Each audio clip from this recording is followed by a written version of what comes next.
So I thought it might be fun to sit here by the lake and talk about some of the reasons I love Sweden and the Scandinavian countries. And one of the reasons is I can sit out here and it's 3 degrees. I've got a really warm cup of coffee, which is going to get colder, so the video is going to be really quick, hopefully, otherwise I'm going to get chilly. But yesterday it was -4 and we had snow on the ground, so +3 seems positively balmy. Anyway, on to the reasons I love Sweden. I think I started with 21. Pretty sure there's going to be way more than that by the time I finish. By the way, I'd love to hear what you think of my reasons, especially if you are Swedish or Scandinavian, whether you agree or disagree, or if you love Sweden and I've missed out what you love. Please comment in the comments below and tell me what I've missed off my list. This isn't any particular order other than probably the order that they occurred to me, but probably very close to the top of the list is just the amount of nature and the vastness of the forest and the size of the lakes, which it's really hard to capture on camera unless you sort of take a drone up and you just are overwhelmed with the size of it. The fact that the air is so clean is a really strange thing. I've never smelt the air in my home country of the UK. You don't realise how pure the air is here until you're somewhere else where it's less pure and you can smell the fumes, everything in the air. I'm just drawing my water here from this vast lake to drink because it's still so pure, even though this is less than an hour from Gothenburg or Göteborg. Anyway, number 2, Fika. Fika is a thing. Fika is not just about coffee and cake, it's about purposefully taking time out. And mostly Fika is done with somebody, so you don't just sit and have your own coffee and cake all by yourself. You Fika with someone, or you invite someone over for Fika. It's a real community thing. And I think the Scandinavians have got a lot they can teach us about self-care and just taking time for yourself. The fact that you can have a coffee and a cake with a friend and just stop, and you know there's no rush, there's no hurry, it's just about spending time in that moment. That's definitely something I think we can all learn from. High up the list at number 3 is kanelbulle and kardemummabulle, which is cinnamon buns or rolls and cardamom buns. These are supreme creations, and for someone who's only ever had cardamom as part of a curry paste or something, it's a complete revelation. The flavour of cardamom for me, way better than cinnamon, I think. It's got this amazing aroma as you bite into it. So for me, kardemummabulle, and I think you probably already know, the best ones that I've tasted are the ones we buy at Nygrens Cafe in Alingsås. But then, what do I know? I haven't been to that many places to have kardemummabulle. Number 4, Marabou chocolate. Total win if you haven't tried it. In the UK, you can buy it off Amazon. So give it a go. It'll be a great point of self-care and looking after yourself just to try it out. You may have already guessed this, but number 5 is the fact that they have cute cottages and houses, and I love the fact they paint them all sorts of different colours. Although predominantly in the countryside you'll see red, is cream and yellow and blue and just amazing colours. You can choose the colour so you can express your personality in the colour of the house, but also just the architecture here, these just wooden houses with massive windows to let in loads of light. I just love it. That's why I bought a cottage here. Number 6, I'm running out of fingers, but my drink is still warm enough to keep my hands warm, so this is good news. It's Janteloven, which is Jante's Law, which I think comes from Denmark, is Danish.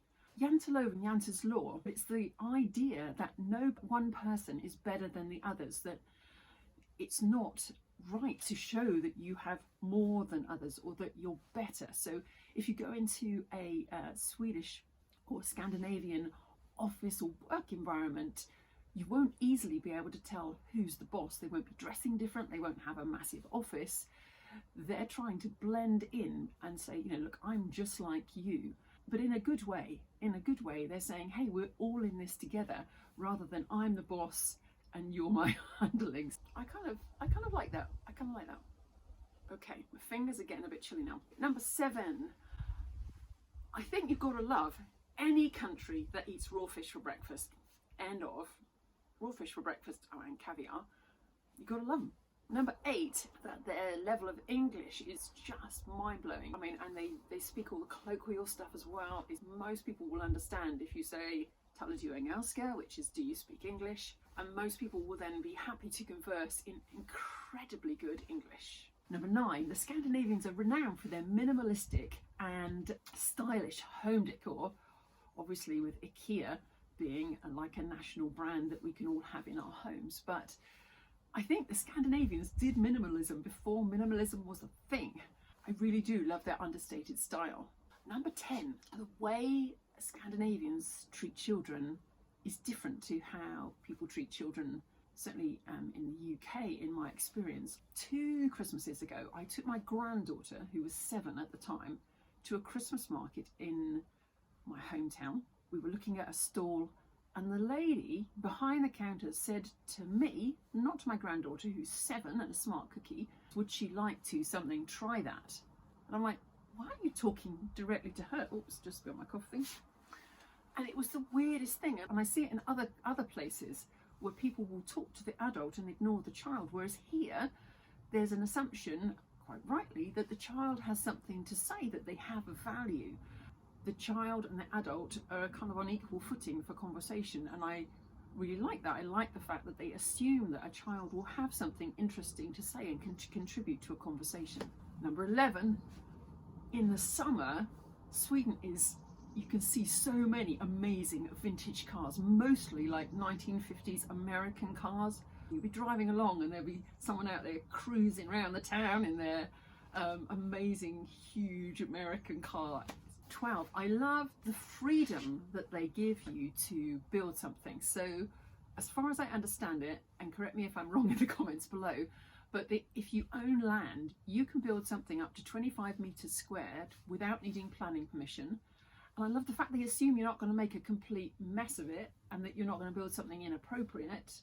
You can therefore buy a piece of land and have your own homestead, your own little place that you can call home, which in so many countries its planning permission is really tight. I guess because you've got a massive country and only 10 million people and I don't know how many billion trees, you can afford to do that. What I like about it also represents that there's a kind of sense of trust that you're not going to do something stupid because you respect the land, love the forest, that you love the lakes. You're not going to do anything to damage or pollute or spoil this amazing resource that everybody here values.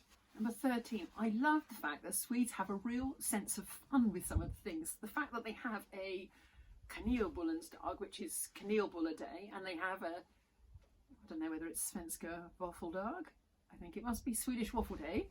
I just think it's fun. Pancake Day is kind of some old religious thing, and I don't know where these holidays come from, but the kanelbullensdag is a recent thing. I think it was only introduced in the mid-1990s. I love the fact that this is just like, hey, we can have fun. We might be serious people, might be doing a really good job, but we can also have fun. Number 14, they really have a sense of an abundance mindset.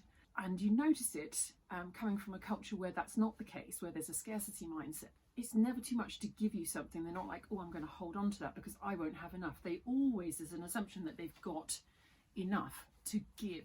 And their generosity in all sorts of ways is reflected in that. Most places seem to have free parking. So it's just within the culture. This is all paid for by your taxes, but hey, just park for free so you don't have to think about those things. And I just think that whole generosity really permeates the whole culture in a really great way. 15, Scandinavians just love being outdoors. So in the summer, they're out there getting as much sun as they possibly can because they know the winter's coming. So they have a real intentionality about getting outside and walking, hiking, swimming. Even in the winter, you'll see people going along the bike trails. I don't know what you call them, like fake skis with the poles. So they're practicing for when the snow comes. They have a real sense of connection to nature, which I think we've lost in a lot of places. But here they just really are aware of the need to connect with nature, to recenter. And they seem to understand and value that. Moving on, that kind of links to number 16, which is they really take responsibility for their own well-being and health, specifically where they've got these really long and dark winters. In the winter, they'll take vitamin D because there's not enough sunlight to produce vitamin D, but they really take responsibility, and there's a real sense of intentionality because in the summer, They're picking berries to put in the freezer, ready for those winter months when they can have blueberry juice and just enjoy all the goodness that they harvested in the summer.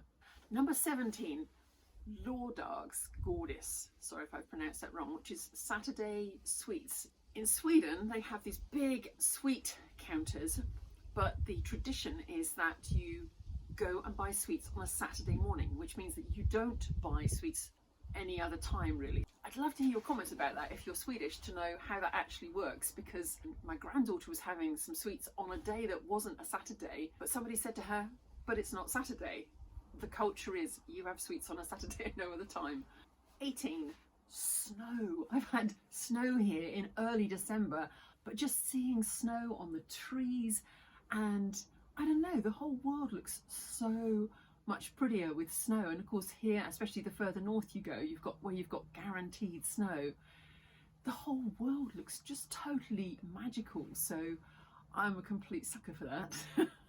19, which comes back to, I think, something I said earlier, which is people really will take responsibility for others. So people take responsibility for their neighbours and want to help you out. I think that's really helpful, and I know my son noticed it a lot when he was travelling around a couple of summers ago.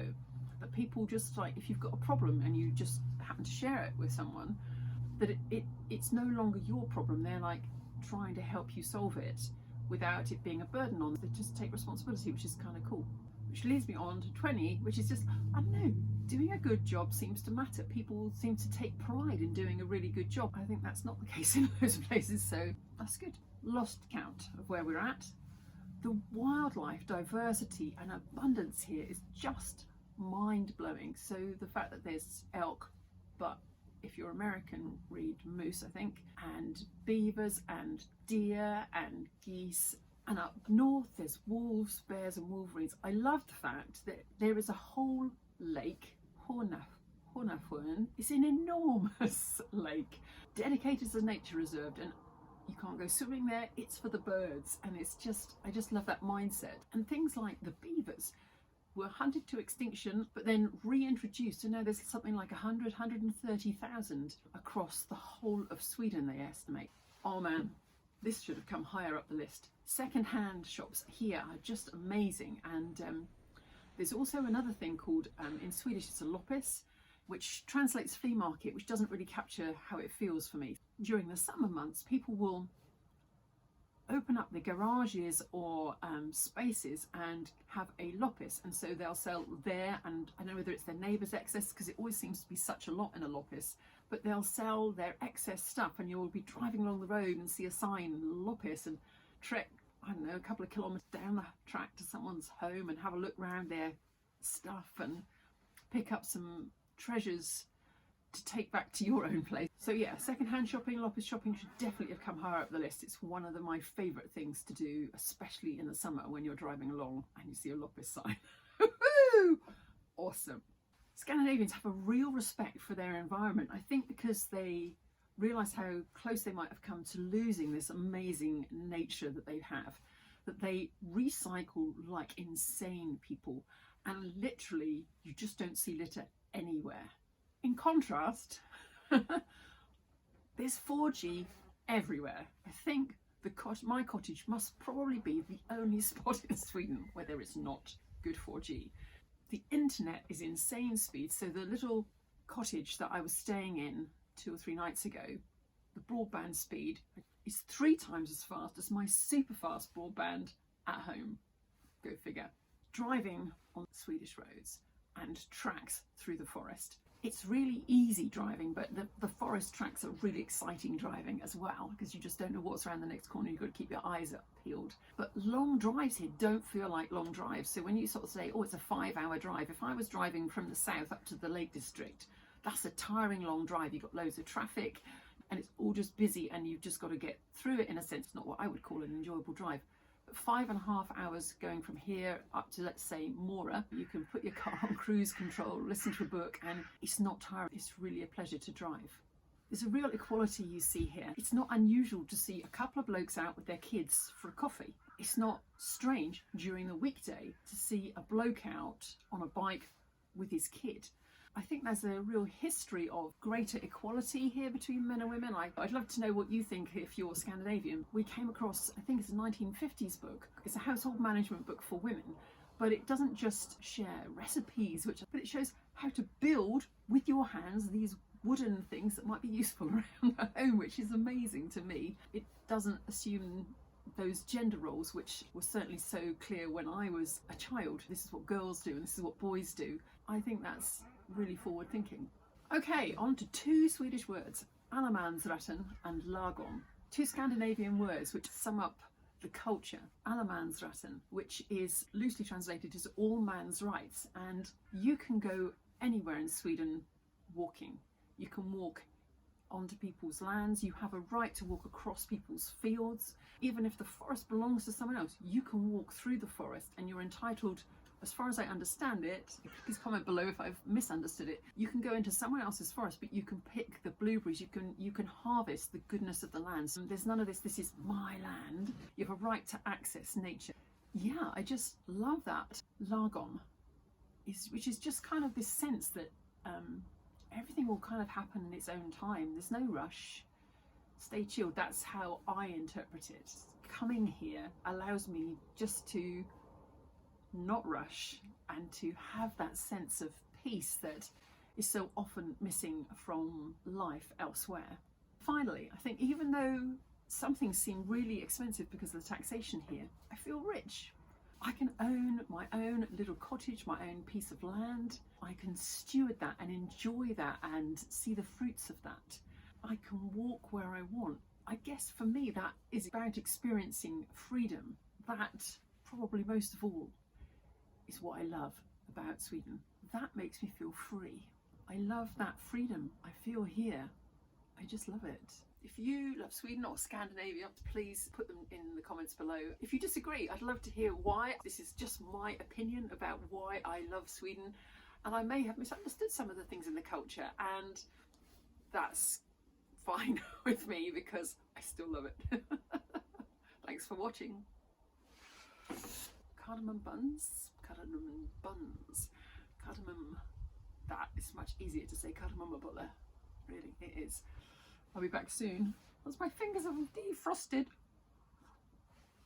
That's cold now. Oh. But you just don't see any litter anywhere. And I love the fact that I'm sat here with birds on the lake and all that. This is so cool. So cool, it's insane.